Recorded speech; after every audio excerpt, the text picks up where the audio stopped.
महज 24 घंटे के अंदर हिजबुल्लाह लड़ाकों ने इजरायली सेना पर ऐसा खूंखार और बेरहम हमला किया है कि इजरायल के प्रधानमंत्री नेतन्याहू और रक्षा मंत्री योव गैलेंट के होश फाख्ता हो गए हैं। इजरायल को रत्ती भर उम्मीद नहीं थी कि हिजबुल्लाह तेल अवीव के पास इजरायली सेना के गिलॉट बेस को तबाह कर सकता है। हिजबुल्लाह के चीफ नसरल्लाह ने डंके की चोट पर दावा किया है कि हिजबुल्लाह ने रॉकेट और ड्रोन हमलों से इजरायल के 22 सैनिकों को मार डाला है। लेबनान के अल मयादीन टीवी चैनल ने हिजबुल्लाह और यूरोप के अपने सूत्रों के आधार पर जो दावा किया है वो हैरान करने वाला है। लेबनान के अल मयादीन टीवी चैनल के दावों के मुताबिक इजराइल पर हिजबुल्लाह ने 2 चरणों में हमले किए हैं। हम आपको एनिमेशन के जरिए समझाने की कोशिश करते हैं कि आखिर हिजबुल्लाह ने इजरायली सेना पर इतना बड़ा हमला कैसे किया है।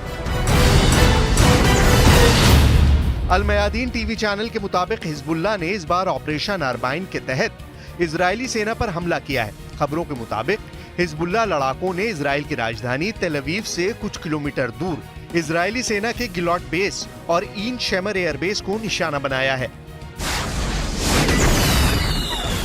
हिजबुल्लाह ने हमले के पहले चरण के तहत इजरायल की खुफिया यूनिट 8200 को निशाना बनाया है। दावों के मुताबिक शुरू में हिजबुल्लाह ने अंधाधुंध रॉकेट से इजरायली बेस पर हमले किए, जिसमें से ज्यादातर रॉकेट को इजरायल के आयरन डोम ने तबाह कर डाला।